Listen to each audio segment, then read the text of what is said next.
गावातली जुनी गोष्ट तुम्हाला ठाव असेल. असंच माग एका शहाण्यानं 13वा घातला नाही, गाव जेवण केलं नाही, तर त्या आत्म्यानं त्याला त्रास द्यायला सुरुवात केली आणि नंतर समध्या गावाला त्रास द्यायला सुरुवात केली. अरे पुऱ्या गावावर, अख्ख्या गावावर सावली पडली त्या आत्म्याची. हे काय सांगताय तुम्ही?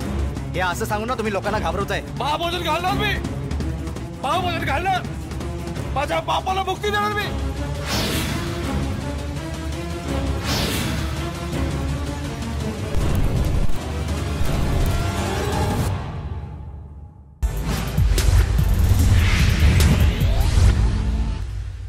हाय हॅलो नमस्कार, मी दर्शना तांबोळी. राजश्री मराठीमध्ये तुमच्या सगळ्यांचं स्वागत. परंपरा चित्रपट आपल्या सगळ्यांच्या भेटीला येतोय 26 एप्रिलला. काय नेमकी ही परंपरा आहे आणि या परंपरेत अडकलेली ती व्यक्ती कशी बाहेर निघणार, हे सगळं मला जाणून घ्यायचं आहे. टीम आज आपल्याबरोबर आहे. खूप स्वागत तुमच्या सगळ्यांचं राजश्री मराठीमध्ये. मी ट्रेलर पाहिला, म्हणजे अनेक असे प्रसंग होते, अंगावर काटा येत होता ते बघितल्यानंतर. खूप स्वागत तुमच्या सगळ्यांचं. पुन्हा एकदा कसे आहात? मजेत. प्रमोशन मी मस्त आहे एकदम, आणि तुम्ही सगळे आलात म्हणजे कायच बोलणार. सो विषयच हा पाहिला नाही आहे आजवर, कधी कोणीच विषय पाहिला नाही आहे किंवा या विषयावर चित्रपट होईल. खरं तर ट्रेलर बघितल्यानंतर मला प्रश्न पडला की या विषयावर सुद्धा चित्रपट होऊ शकतो. सर, कशी सुरुवात झाली नेमकी परंपरा या चित्रपटाची? परंपरा हा विषय तसा खूप गंभीर आहे, कारण आम्ही ज्या विषयावरती मांडलो त्या विषयावरती बोलायला कोणाची इच्छा नसते, कारण मृत्यूवरती आपण कधीच बोलत नाही. अंतिम सत्य आहे ते. आमच्या नात्यातले एक डॉक्टर आहेत, तर त्यांच्याकडे येणारे पेशंट हे आपल्या इथले पोर्तुगीज आणि दादरमध्येच होते ते. तर त्यांनी जेव्हा त्यांना विचारलं की बाबा तुम्ही आजारी आहात, स्वतःवरती का उपचार करत नाही आहेत, तर त्यांनी असं उत्तर दिलं की आम्ही जे काही पैसे इथे कमवतो, जे काही आमचं उत्पन्न आहे, ते आम्ही आमच्या म्हाताऱ्या आईवडिलांसाठी राखून ठेवतो, कारण त्यांच्या मृत्यू पश्चात आम्हाला गावाला सोनं दान करावं लागतं. सोनं. हां, तर तो एक मला जम मिळाला. आणि त्याच्यानंतर जेव्हा मी अभ्यास सुरू केला तेव्हा मला कळलं की छोट्या मोठ्या प्रमाणात ह्या प्रथा किंवा या रूढी कुठे ना कुठे अस्तित्वात आहेत. इंडियामध्ये पण आहेत आणि इंटरनॅशनल लेवलला पण आहेत. मग त्याच्यातनं तो विषय सुचत गेला आणि मग परंपरेमार्फत आपण एक प्रथा मांडण्याचा प्रयत्न करतो. प्रत्येक गावात काही ना काही प्रथा आहेत. तर आपल्या परंपरा या चित्रपटामध्ये पण आपण अशी एक प्रथा मांडली की त्या प्रथेचा जेव्हा सामाजिक लोक तुमच्यावरती त्या लादल्या जातात आणि त्याच्यातनं जो काही तुमचा मानसिक त्रास होतो आणि त्यामुळे कुटुंब कशाप्रकारे उद्ध्वस्त होतं. मैत्रीची कथा आहे, मुलाच्या आणि वडिलांच्या नात्याची कथा आहे, नवरा आणि बायकोची कथा आहे, आणि त्याच्या श्रीपतीच्या संघर्षाची कथा आहे परंपरा. तुम्ही तिघांनी जेव्हा या चित्रपटाबद्दल ऐकलं, म्हणजे विषय क्लिअर आहे, 13व्यासाठीचं गाव जेवण क्लिअर विषय दिसतोय ट्रेलरमध्ये. जेव्हा तुम्ही ऐकलं या चित्रपटाबद्दल, स्क्रिप्ट ऐकली, आणि जसा मला प्रश्न पडला की या विषयावर चित्रपट होऊ शकतो, असा प्रश्न तुमच्याही मनात आला का? Sir, Milind sir. सिनेमाच्या नेहमी या बाजूला मी राहिलेलो आहे. म्हणजे कलात्मक सिनेमे, आपण जेव्हा कॉन्टेंट ओरिएंटेड सिनेमे जास्त करण्याकडे माझं कल पहिल्यापासून राहिलेलं आहे, आणि तसे सिनेमे माझ्याकडे येतही राहिलेले आहेत. त्यामुळे कथानक निश्चितच नवीन होतं की एक गोष्ट घडते आणि मग ती गोष्ट पाळायची की नाही पाळायची याचं द्वंद्व त्या माणसाच्या मनामध्ये आहे, आणि त्याला ते करता येत नाही. आणि अलीकडच्या काळामध्ये माणसाचं नेहमी डलेमा राहिलेलंच आहे की कुठल्या बाजूला जाऊ, कुठली वाट धरू. म्हणजे आपण एकदा बांधाच्या या साईडला असतो आणि बांधाच्या त्या साईडला काही लोक असतात, काही लोक बांधावर बसले असतात. तर हा श्रीपती तसा बांधावर बसलेला आहे आणि त्याला निर्णयच घेता येत नाही. आणि ते निर्णय घेताना त्याची जी कुचरड होते, त्याचं जे धावपळ जे होते, त्याच्या जगण्याची जी लाहीलाही होते, तर ती त्याची ही सगळी गोष्ट आहे. आणि मला नेहमी असं वाटतं की मला अशाच प्रकारचे सिनेमे करायला फार आवडतात, जे माणसांचे सिनेमे आहेत. मागेही आपण बोलताना म्हणत होतो की बाबा तो एक काळ आता थोडा ओसरायला लागला आहे की लोकांना आता फक्त हिरो हिरोईन, एक विलन, एक कॉमेडियन, आणि मग शेवटी फाईट, आणि मग हिरो जिंकतो, आणि मग सगळं आनंदी होतं. हॅपी एंडिंग हा फॉर्म्युला खूप वर्ष चालूच आहे. आत्ता तो जायला लागला आहे. त्याच्यामुळे आता गोष्टी यायला लागल्यात, माणसांच्या गोष्टी यायला लागल्यात. आणि पूर्वी म्हणतो की आपण कादंबरी असायची, एखादी गोष्ट असायची, आणि मग त्याच्यावरनं सिनेमा बेतला जायचा. पण आता असे काही सिनेमे यायला लागलेत की ज्याच्यावरनं पुन्हा कादंबरी लिहिण्याची वेळ आलेली, की असे काही विषय आलेले आहेत. तर नेहमी हा माणसाच्या असण्याचा नसण्याचा शोध अलीकडच्या काळात सिनेमातनं घेतला जातो. ही फार नवी आणि उजवी गोष्ट आहे. आपण अशा सिनेमाचा भाग असतो, आपण अशा परिस्थितीचा भाग असतो, ज्यांचं आयुष्य कधी कोणी पाहिलंच नाही, ज्यांची दखलच कोणी कधी घेत नाही. आणि त्यांच्या आयुष्यात जेव्हा अशा गोष्टी घडतात तेव्हा त्याचीही दखल कोणी घेईल का? तर सिनेमात त्याची दखल घेईल, कवी त्याच्या कवितेत त्याची दखल घेईल, कादंबरीकार त्याच्या कादंबरीतून दखल घेईल, सिनेमाची माणसं सिनेमाच्या माध्यमातून दखल घेईल. तर म्हणून असा प्रकारचा सिनेमा जेव्हा तुमच्याकडे येतो, तुम्ही लगेच झडप घालता त्याच्यावर. आणि मी खूप स्वार्थी अशा बाबतीत, अशा विषयांच्या बाबतीत. हा हे वेगळं, हे आपण करायला पाहिजे. कारण शेवटी जेव्हा 10-20 वर्षांनी 30 वर्षांनी जेव्हा तुमचा मुलगा, तुमचा पुतण्या, तुमची भाची जेव्हा म्हणेल की तुम्ही काय केलं, तुम्हाला सांगायला किमान 10 असे सिनेमे पाहिजेत की मी हे मागे वळून बघितलं, मी हे केलंय. नाही तर काय केलं बुवा आपल्या मामाने, आपल्या बापाने काय करून ठेवलं, काय सांगायला काही सबस्टेन्स नसेल तुमच्याकडं.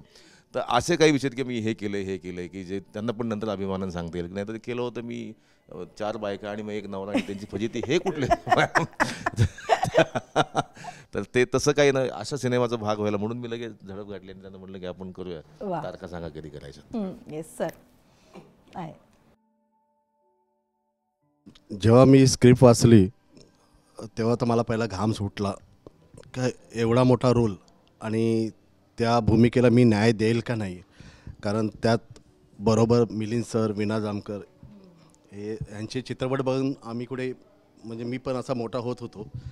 आणि अचानक सरांनी सांगितलं, प्रणय सरांनी, बाबा हा रोल तुला करायचा आहे.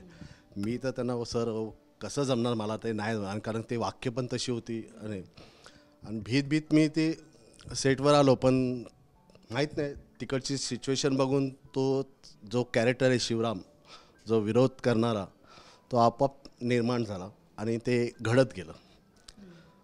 हीच माझी ह्या रोलची एक ओळख आहे. आणि मग मी तसंच ते काम करत गेलो. मग स्पेशली काय त्याच्यासाठी मी वर्क केलं नव्हतं, जे आहे ते उत्स्फूर्तपणे आलं आणि करत गेलो. नम्रता, एक तर मला फार भारी वाटलंय तू इकडे आली आहेस, तुला बघूनच की वाव. ओके, तुझा एक्सपिरियन्स कसा होता आणि जेव्हा तू स्क्रिप्टबद्दल ऐकलं, कारण इतके वर्ष तू एक प्रकारची मालिका केलीस, खूप प्रेम मिळालं तुझ्या कॅरेक्टरला, ते निगेटिव्ह असलं तरी. आता काहीतरी वेगळं सिनेमामध्ये करायचं आहे. एक्सपिरियन्स कसा होता आणि काय पहिला थॉट होता जेव्हा स्क्रिप्ट वाचलीस?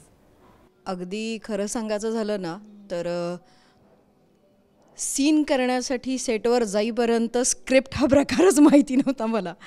आणि मला काय करायचं आहे हेही खरं तर मला माहीत नव्हतं. कारण मी फक्त एका गोष्टीवर विश्वास ठेवून तिथं त्या सेटवर आले होते आणि तो म्हणजे प्रणय होता. कारण माझ्यासाठी प्रणय म्हणजे तो माणूस आहे ज्यानं हा शोध लावला आहे की या बाईला अभिनय करता येतो. वा. नाहीतर मी ज्यावेळी त्याला पहिल्यांदा भेटले होते तेव्हा मी त्याला विचारलं होतं, अभिनय म्हणजे काय करायचं असतं, हे काय असतं हे नाही माहिती मला. मी फक्त सिनेमे बघत आली आहे, पण मला त्यातलं काहीच माहिती नाही आहे. मग तो मला म्हणला होता की तुला एखादं पात्र आवडलं तर त्याच्यासारखं बोलू शकशील. हां म्हटलं ते काय अवघड आहे, पात्रासारखं बोलायला काय, आपण नकला करतो की, मला येतात म्हटलं. आणि मी ती नक्कल केली होती. आणि तो म्हटला झालं की हेच आहे, यालाच अभिनय म्हणतात. आणि मग तू करायला लाग, मग तू शोधायला लाग. आणि मग त्या ह्याच्यातनं आणि नंतर जेव्हा त्याच्याशी भेट झाली तेव्हा तो मला म्हणाला, अगं होतीस कुठे, मी सिनेमा करतो आहे, करशील का. मी म्हटलं तू विचारायची गरजच नव्हती, नुसता फोन केला असतास तरी मी आले असते.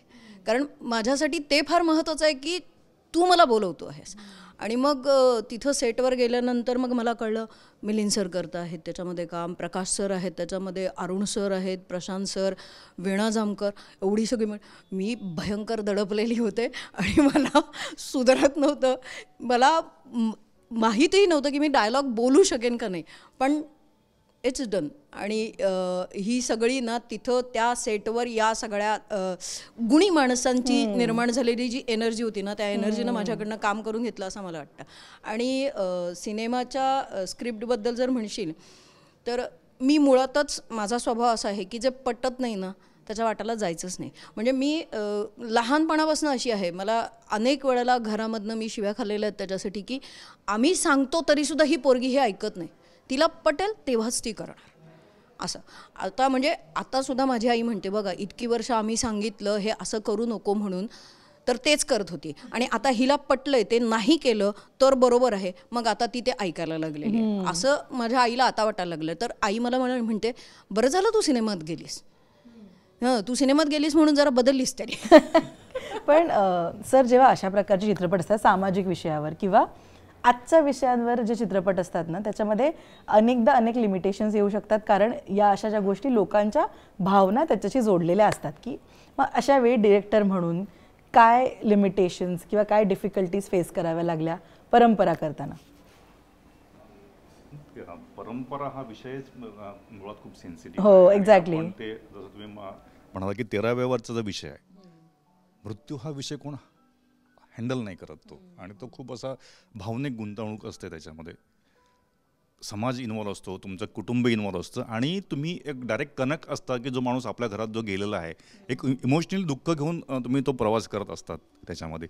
आणि तसा प्रवास करत असताना जेव्हा तुमच्यावरती काही गोष्टी लादल्या जातात, तुमची आर्थिक परिस्थिती, आणि तुम्हाला ती परंपरा किंवा ती प्रथा तुम्हाला पुढे न्यायची आहे, तुम्हाला ते करायचं आहे, करावं की न करावं, केलं तर काय बेनिफिट मिळेल आणि नाही केलं तर काय त्रास होऊ शकेल, हा जो त्रास आहे तो आपण त्यात मांडला आहे. पण इथे आपण कुठच्या समाजाला किंवा कुठच्या गावाला किंवा कुठच्याही प्रदेशाला आपण इथे इन्व्हॉल्व नाही केलं. युनिव्हर्सल असल्यामुळे तो आपण एक ते वास्तववादी दर्शन मांडण्याचा प्रयत्न केलेला आहे. आणि तो मला वाटतं आपण कुठेतरी पण जेव्हा डिरेक्शन चालू होते किंवा जेव्हा चित्रपट बनत होता तेव्हा काही गोष्टी डोक्यात ठेवल्या होत्या की आपल्याला काय कुठल्या प्रकारे दाखवायचा आहे हा विषय, किंवा म्हणतो ना की कोणाच्या भावना दुखावू नये याच्याकडे सुद्धा लक्ष दिलं गेलं? हो, कारण आपण कुठे विरोध नाही करतो. परंपरा तुम्ही करूच नका किंवा प्रथा तुम्ही करूच नका, तुम्हाला झेपेल तेवढं करा. म्हणजे आपण म्हणतो ना की ज्या पूर्वंपार किंवा परंपरा आल्या, ज्या पूर्वजांपासून आपल्याकडे काही गोष्टी आलेल्या आहेत, त्याच्यामागे काहीतरी कारणं आहेत ती आपण फॉलो करतो आहोत. पण समाजामधल्या काही लोकांच्या स्वार्थापोटी जेव्हा गोष्टी तुमच्यावरती लादल्या जातात आणि त्या करावं की न करावं ह्याच्यातनं जो काही त्रास आपल्याला होतो त्या गोष्टी तुम्ही ठरवायच्या, तुमच्या ऐपतीप्रमाणे त्या करायला पाहिजेत. की कोणतरी सांगते म्हणून आपल्या डोक्यावरती ओझं घेऊन, म्हणजे कर्ज काढून आणि त्या गोष्टी करायच्या, त्या गोष्टी कुठेतरी टाळायला पाहिजेत असं आम्ही सांगायचा प्रयत्न केला. आम्ही कुठेच असं म्हणत नाहीये की बंद करा, बरोबर. त्या आपल्याला झेपल, आपल्याला ज्यातनं समाधान मिळेल त्या गोष्टी आपण करायला पाहिजे. मिलिंद सर, तुमच्या आजवरच्या प्रत्येक भूमिका एक्स्ट्रीम एकतर निगेटिव्ह किंवा एक्स्ट्रीम सोशिक, म्हणजे असं होतं की आत्ता ही व्यक्ती निगेटिव्ह करत होती, जसं आता परंपराच्या बाबतीमध्ये एक्स्ट्रीम सोशिक ही व्यक्ती आहे. हा जो समतोल आहे किंवा हे बॅलन्स ज्याला आपण म्हणू, हा कसा एक कलाकार म्हणून तुम्ही राखता? काय विचार असतो जेव्हा तुम्ही सेटवर जाता? तुम्ही अगदी करेक्ट ठरलेलं ते. जेव्हा मी समजा आता हा परंपरा केला, याच्यामध्ये अजिबाला कणाच नाही, या माणसाला ह्याचं काही म्हणणंच नाही, ह्याचं कणाच काढून घेतलेलं आहे स्पाईन, आणि ते नुसतंच आयुष्य घेऊन पळते आणि श्वास घेतात येतोय म्हणून श्वास घेतं. समजा असा रोल केला की लगेच मी दुसरा एक विलन करणार, हार्डकोर, मुद्दाम स्वतःशी खेळत राहायचं, स्वतःच्या मधल्या असलेल्या शक्यता आणि अशक्यता यांचा तपास, ह्याचा शोध असा मुद्दाम चालू ठेवायचा. कारण कलाकार म्हणून कशातच अडकू नये किंवा कलाकार म्हणून कशात अडकावं असं काही नाही. आलेली भूमिका घ्यायची आणि त्याला चांगल्या पद्धतीने करायचं, आणि हेही येतं आणि हेही येतं असं वाटावं, असा एक आपण निर्माण करू शकतो. की मला नेहमी वाटतं, पहिला सिनेमा जो मी केला होता नॉट ओनली मिसेस राव, तो अतिशय सरळ सरकारी वकील एका महिलेला मदत करणार होता. पण त्यानंतर तो सिरियल म्हटलं तो एक तांबडे बाबा तो आला, आणि नंतर ते त्याचा जो हे झाला तर ते खूप, पण त्याचं असं आहे की ते घरात आहे तुमच्या, ते बघायला तुम्हाला कुठे टॉकीजमध्ये जायची गरज नाही, तुमच्या बोटांवर मनोरंजन आहे ते. आणि आता तर काय पुन्हा कुठं झी5 किंवा कुठल्याही चॅनलला ते पुन्हा पुन्हा बघू शकता. पण मला आवडतं स्वतःला असं हे करून बघायला की एका वेळेस तुमच्या अंगावर खूप सोनं असतं आणि एक नंतर तुमच्यात काळा दोरा सुद्धा नाही. खरंय. तर मला हा बॅलन्स करायला आवडतं फार. आता या परंपरामधली भूमिका, म्हणजे मी ट्रेलर बघताना मला कुठेतरी इमोशनल वाटत होतं. तुम्ही जेव्हा काम करत होतात, ऑब्व्हियसली एक आपण असतो ना, किती झालं तरी आपण माणूस होत आणि या गोष्टी इफेक्ट करतात. काय सेटवर विचार करून जायचे या भूमिकेसाठी, किंवा माइंडसेट काय असायचा या पर्टिक्युलर व्यक्तिरेखेबद्दल? आता सिनेमा सगळ्यांना आम्हाला माहीत असतं, नरेट केलेला असतो सिनेमा, की ह्या सिनेमाची गोष्ट इथून सुरू होते आणि गोष्ट इथे संपते, आणि मग त्याचा प्रवास पण आहे, बाकीच्या पात्रांची त्याचं असलेलं नातंच आहे. तर हा मला पूर्ण प्रवास माहीत असतो की काय काय होणार आहे. ज्या शाळेत मी शिकलो तिथे असं म्हणतात की सगळं माहिती आहे तुम्हाला, फक्त पण तुम्हाला माहिती आहे, पब्लिकला कुठं माहिती आहे. मग तो पूर्ण सीन दर सीन तो ग्राफ असा मेंटेन करत जायचं.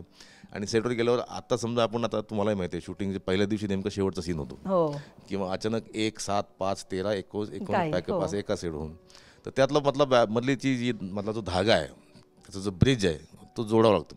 त्यामुळे आधी कुठला सीन केला आहे, ह्याच्या आधी तो कुठे होता, ह्याच्या आधी तो काय करत होता, आणि इथून पुढे तो कुठे जाणार आहे. तर हा सगळा ग्राफ मनात ठेवून जायला लागतं. मग त्याच्यानुसार आवाजाच्या पट्ट्या बदलतात, तुमच्या डोळ्यांची ठेवण बदलते, तुम्ही तुमचे खांदे कसे आहेत, आता तुमचे खांदे आता कसे आहेत नक्की नेमका. कारण खांदा बेसिकली पात्र ठरवतं, पब्लिकला एक रेफरन्स मिळतं की हा क्रेस्ट फॉलन आहे किंवा हा असा आहे. आणि सगळ्यात महत्त्वाचं डोळे, डोळे सगळं सांगतात माणसाला. ॲब्सोल्युटली खरंय. तर मी नेहमी असं म्हणतो की माझ्याकडे एक दात आहेत आणि एक डोळे आहेत दाखवायला. तर फक्त ते पाठीमागचा पुढचा विचार करून मधला ब्रिज बांधायचा दरवेळेस विचारायचं. किंवा आपल्याकडे स्क्रिप्ट असतंच, आपला एक स्वतःचा बारीक अभ्यास असतो, म्हणजे आधी केलेल्या चुका आणि आताचं स्क्रिप्ट ह्याचं मिळून जे होतं तो नवीन भूमिकेचा अभ्यास.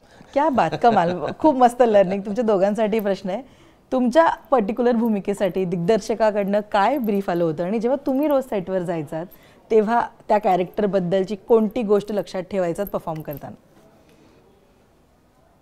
मी काय तेवढा अभ्यास करायचा नाही. म्हणजे कसं आहे, मी या फील्डमध्ये जेव्हा आलो ते ही माझ्यासाठी रोजीरोटी आहे. जे मिळेल ते काम मी करतो.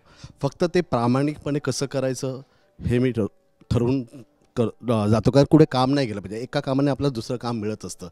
आणि मराठीत एवढे टॅलेंटेड कलाकार आहेत ना, ती कॉम्पिटिशन आहे इथे हजीर तो वजीर. त्यामुळे ना मी बस माझं काम नीट होतं आहे ना, दिग्दर्शकाला जे पाहिजे ते मिळते ना, ह्याच्यावर मी माझा फोकस असतो. आणि सीन संपेपर्यंत एक ती भीती असते, मग कुठून तरी एक थाप येते, हां चांगला केला, मग बस हे माझ्यासाठी खूप असतं. मी ह्या दृष्टीने चालतो. नम्रता. खरं तर या सिनेमातल्या या भूमिकेनं मला माझ्यातल्या एका सुप्त गोष्टीची जाणीव करून दिली होती. आणि ती म्हणजे मला तुमचा पाठ्यक्रमामध्ये बसलेला जो अभ्यासक्रम आहे ना, तो करायला आयुष्यात कधीच आवडलं नव्हतं. पण मला ती भूमिका करताना एक गोष्ट आवडलं की मला माणसांचा अभ्यास करणं, त्यांच्या स्वभावांचा अभ्यास करणं, त्यांच्या आजूबाजूच्या सामाजिक परिस्थितीचा अभ्यास करणं, या सगळ्या गोष्टींची प्रचंड आवड आहे. आणि आज अगदी खरं सांगते, त्या भूमिकेनं मला जे एक असं टिचकी मारली म्हण किंवा मला एक जाणीव करून दिली म्हण, पण त्या भूमिकेमुळं आज मी अशी झाली आहे की मला ना असं बऱ्याच वेळेला असं होतं की माणूस असा उभा राहिला समोर किंवा तू स्क्रिप्ट अशी आणून ठेवली समोर आणि म्हणलं की हे पात्र करायचं आहे, तर मी दिग्दर्शकाच्या जितक्या जवळ जाता येईल ना तितक्या जवळ जाऊन ते इमॅजिन करू शकते. हे कदाचित त्यावेळेला जे काही घडलं, तो माणसांचा सहवास मिळाला आणि ते सगळं जे घडलं ना, त्या सगळ्यामुळे घडलेलं असेल. पण तिथं ज्या वेळेला मी काम करत होते ना, त्यावेळेला मी म्हणजे बाळ होते असं म्हटलंच तरी तू काही हरकत नाही आहे. त्याच्यामुळे ते बाळ कसं प्रत्येक गोष्ट नवीन गोष्ट शिकत असतं आणि ते नवीन गोष्ट शिकून हां मी आता शिकलो ना, मला आता ही करून दाखवायची आहे, ह्या ह्यानी ते करून दाखवत असताना मी साधारण ह्या सिनेमामध्ये त्या पद्धतीनं काम केलेलं आहे. इतके कॅरेक्टर्स आहेत सर, पण सगळ्यात जास्त मेहनत कुठल्या कॅरेक्टरवर गेली या चित्रपटातल्या परंपरामध्ये? परंपरामध्ये सगळेच दिग्गज आहेत. मिलिंद आहेत, प्रकाश धोत्रे आहेत, अरुण आहे, जयराज नायर आहेत, वीणा जामकर आहेत. चोख काम केलं त्यांनी. मला टेन्शन होतं की अरे म्हणजे आता मी यांच्यावर फर्स्ट टाईम काम करत होतो, वेगळा विषय होता आणि खूप सेन्सिटिव्ह आणि सामाजिक वास्तववादी विषय होता. ह्यांना कसं नरेट करायचं की काय करायचं, हा खूप म्हणजे मला तो एक वेगळं टेन्शन होतं की एवढे दिग्गज कलाकारांना आपण घेऊन करतोय, खूप सुंदर विषय आहे. पण सगळ्यांनीच एवढं कोपअप केलं ना की आम्ही ज्या गावात शूटिंग करत होतो, भर उन्हामध्ये शूटिंग करत होतो, पण सगळे एवढे जेल झाले होते. मला कुठे असं हे नाही आलं की बघ जो पहिल्या दिवशी जे मला शूटिंग सुरू होताना जे होतं हलकंसं टेन्शन, बाबा कशा प्रकारे होईल. पण जेव्हा संपलं तेव्हा वाटलंच नाही की यार आपण ज्या स्मूथली ह्या लोकांनी ॲडजस्ट करून ज्या तऱ्हेने कोपअप करून जे काम दिलं आहे, खूप मला असं ते फील होतं ते आत्ता पण. छान झालं. खूप मस्त. तुमच्या तिघांसाठी सुद्धा प्रश्न आहे. आता मस्त विषय हा 13व्यासाठीचं गाव जेवण, इमोशनल राईड असं आपण म्हणूया, कारण ट्रेलरमध्येच इतकं अनेक इमोशन्स दिसत आहेत. तुमच्या तिघांना एक व्यक्ती म्हणून किंवा आणि त्या पलीकडे कलाकार म्हणून एखादी मुवमेंट किंवा एखादा सीन जो खूप टच करून गेला परंपरामधला, तर तो कोणता आहे? जेव्हा ह्या श्रीपतीला कळतं की त्याचे वडील गेलेत आणि ते वडील गेले तेव्हा तो सीन असा लिहिला होता की त्याचा विश्वासच बसत नाही की गेलेत म्हणून, आणि तरी तो त्यांच्याशी बोलत बसतो जणू काय ते जिवंत असं. आता हा सीन इमोशनल होता. पण हे सीन चालू असताना जनरेटरचं डिझेल संपलं. हां, मी तसाच होल्ड करून म्हटलं होतं कितीतरी वेळ इमोशन. म्हटलं आता ह्यातनं बाहेर नको जायला, इथेच थांबूया आपण बराच वेळ. मी आणि वीणा मी बरोबर तीच मोमेंट तिथेच लॉक करून ठेवली होती. जनरेटर जोवर चालू होत नाही तोवर, तर आठवण आहे ना. तर म्हणजे सगळ्यात डिफिकल्ट सीन त्या सिनेमातला, आणि नेमकं त्यावेळेस तसं झालं होतं. पण आपण मगाशी बोलल्याप्रमाणे की तो झालं पाहिजे, तो सीन झाला, हा महत्त्वाचा सीन आहे, हा इथे इथे इथे नट म्हणून तुम्हाला डिलिव्हर करायचं आहे. त्याच्यावेळेस मग तेव्हा लाईट गेलं होतं, हे किती प्रेक्षकांना सांगणार आहे मी, किती प्रेक्षकांना आपण सांगणार की तेव्हा जनरेटर बंद पडलं होतं त्यामुळे असं झालं वगैरे वगैरे. तर तो सीन सगळ्यात म्हणजे टची होता. आणि त्या सीनची पाठी म्हणजे BTS आपण ज्याला म्हणतो ते हे पण आहे की ते करताना ही अडचण निर्माण झाली होती, पण तरी पण ते घडून आलं. सिनेमा चांगला दिसतो सीन तो. ह्यात एक सीन आहे, मी श्रीपती म्हणून माझा मित्र आहे, तो या सिच्युएशनला आहे, मी त्याला बोलतो हे नाही करायचं नाही करायचं, पण एक सीन आहे का ठीक आहे, तर तू ठरवलं आहेस का नाही ठरवलं मला माहीत नाही, पण ती एक मदत करायची असते ना, तो एक त्याला पैसे देतो. तो सीन मला खूप आवडला. म्हणजे तुम्ही विरोध करा आणि समजा त्याला ते झेपत नाही आहे तरी पण तो करतो आहे, मग तुम्ही सपोर्ट करणं खूप गरजेचं आहे. कारण विरोध करणं खूप इझी आहे, पण तो एक सीन आहे ना, तो लाईफ चेंज करून टाकतो. ठीक आहे, त्यांनी नाही ऐकलं तुमचं, पण त्याला जी मदत पाहिजे ती तरी तुम्ही करा. हा मला खूप म्हणजे एकदम टची वाटला आणि त्यातून मला काहीतरी शिकण्यासारखं मिळालं. म्हणजे आपण लोकांना नावं ठेवतो, ठीक आहे, पण तुला करायचं ना, ठीक आहे, मी तुला हे एवढी हेल्प करू शकतो, कर, तुझं जे काय होईल ते पुढे बघू. ही वृत्ती मला त्यातून मिळाली. यामध्ये ना एक कॅरेक्टर आहे, या मित्रांच्या पैकीच एक आहे तो, आणि तो शिवरामच्या सांगण्यावरनं आपल्या वडिलांचं गाव जेवण घालत नाही 13व्याचं, आणि त्याला गावाबाहेर काढतात. हां, तर मी ज्या वेळेला तो सीन बघितला ना, तेव्हा माझं असं झालं होतं, पास यार माझा इमोशन हे संपलेलं आहे. मला ना भयंकर राग आलेला. ही माणसं जिथं कुठं भेटतील ना मला, मी अशी मारणार आहे ना त्यांना की हे असं काही करण्याची त्यांची हिंमत नाही होणार. इतकं माझं त्याला हे झालं होतं की असं नाही होतं का मग यार, एखादी प्रथा मोडली तर कुठे अगदी फार मोठं आभाळ कोसळतं, काही होत नसतं तसं, कशासाठी हे करताय. मी कितीतरी दिवस त्या सीनवरनं नंतर स्वतःशी झगडत होते की नाही यार, हे कसं वागू शकतात असं असं मला हे होत होतं त्याच्यामध्ये. पण हा चित्रपट तुमच्या सगळ्यांसाठी काय लर्निंग घेऊन आलाय, परंपरा? खरं असं वाटतं की जेव्हा सिनेमा सुरू झाला होता तेव्हा 12 वर्षापूर्वी हा सिनेमा सुरू झाला.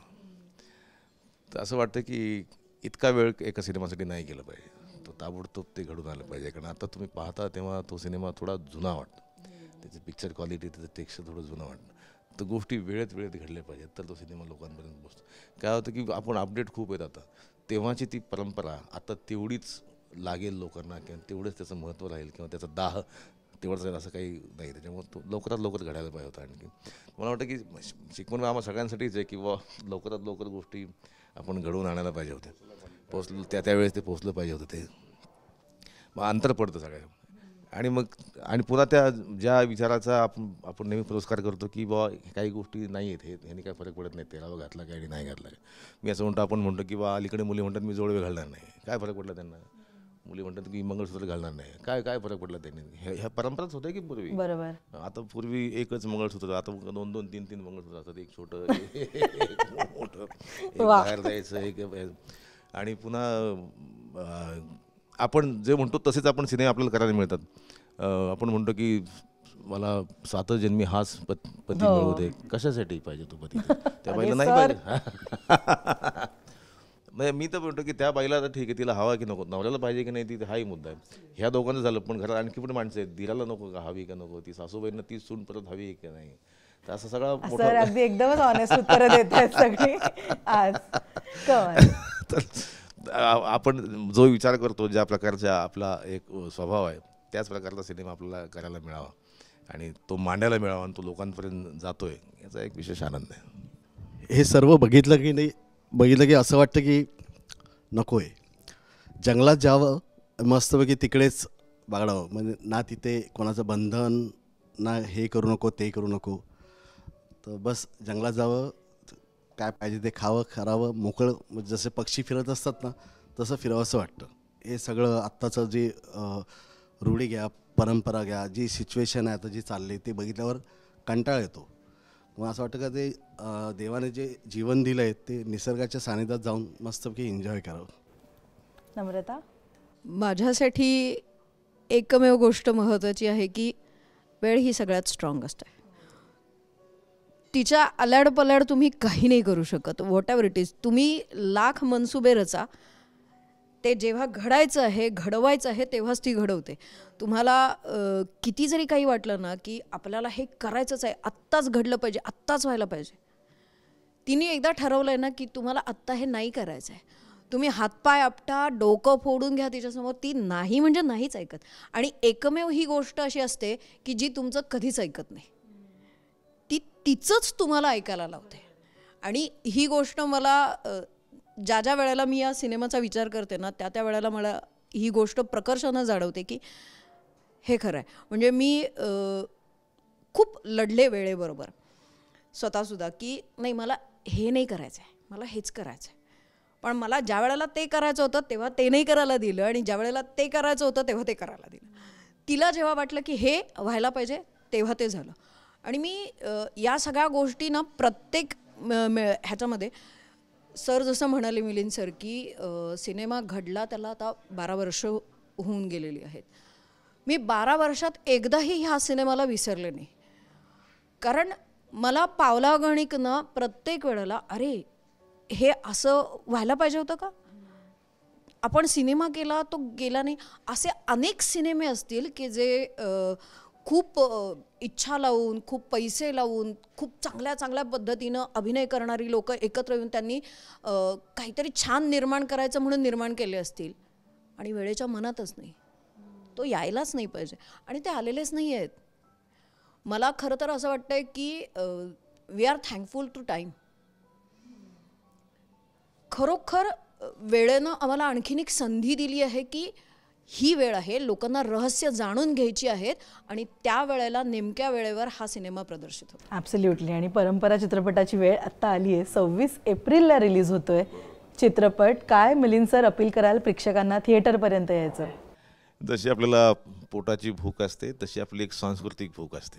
हिरो हिरोईनच्या पलीकडे जाऊन माणसांचा सिनेमा तुम्हाला बघायचा असेल, तुमची सांस्कृतिक भूक आणखीन वाढवायची असेल, नवा सिनेमा बघायचा असेल, माणसाच्या असण्या नसण्याचा लढा बघायचा असेल, परिस्थिती बघायची असेल, निश्चित परंपरा बघायला या 26 तारखेला तुमच्या जवळच्या थिएटरमध्ये.